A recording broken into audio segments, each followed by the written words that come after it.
আমাদের ধর্মীয় সংখ্যালঘু জাতিগত সংখ্যালঘুদের মধ্যে একটা নিরাপত্তাহীনতা দেখা দিয়েছে। শেখ হাসিনার সরকারের অপরাধের জন্য সাধারণ মানুষ জাতি ধর্ম ধর্ম নির্বিশেষে তারা কেউ এভাবে আক্রমণের মুখোমুখি হতে পারেন না।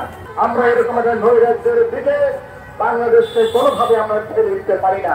তাদের যে দম্ভ, তাদের যে অহমিকা এবং তারা যেভাবে মানুষকে তারা মানুষ গণ্য করে নাই, যা খুশি তারা তাই করেছে, মানুষের দম্ভ অহমিকার জবাব দিয়েছে। খুবই দুর্ভাগ্যজনক।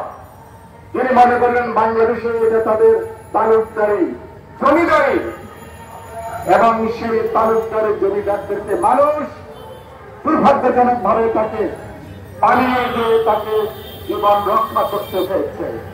পৃথিবীর কোন দেশে তিনি এখন আশ্রয় পাচ্ছেন না, কেউ আশ্রয় দিতে চাচ্ছেন না।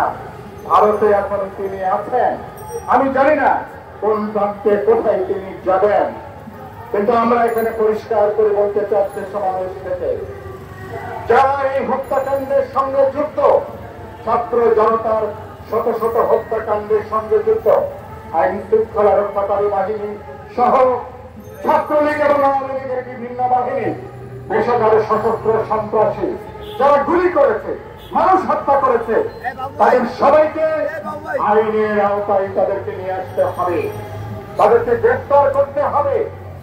এবং আমরা বলতে চাই, আমরা এখন একটা গণঅভ্যুত্থানের উদযাপন চলছে, কিন্তু এই উদযাপন ইতিমধ্যেই অনেকগুলো দুঃখজনক ঘটনার জন্ম নিয়েছে। আমরা দেখতে পাচ্ছি এক ধরনের নৈরাজ্যের পরিস্থিতি, আমরা দেখতে পাচ্ছি এক ধরনের লুটপাট চলছে, আমরা দেখতে পাচ্ছি এক ধরনের সন্ত্রাস, এক ধরনের ডাকাতি। অনেকে ব্যক্তিগত প্রতিহিংসা চরিতার্থ করবার জন্য নানা জায়গায় হামলা করছেন, আক্রমণ করছেন, অগ্নিসংযোগ করছেন।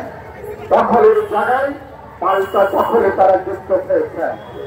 আমরা পরিষ্কার করে বলতে চাই, আমরা এই ধরনের তৎপরতা অনতিবিলম্বে বন্ধ করতে হবে।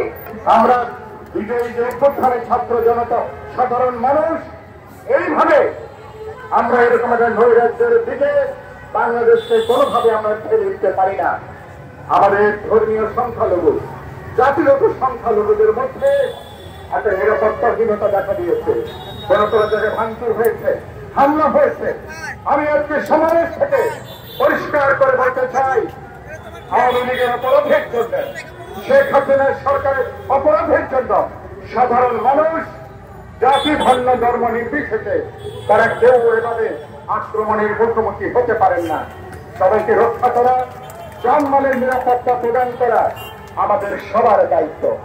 হাসিনা যে ফাঁসিবাদ কায়েম করেছে তাকে মোকাবেলায় আমরা কোনোভাবেই আরেকটা সহিংস ফাঁসিবাদী কোনো পথ কোনোভাবে আমরা অনুসরণ করতে পারি না।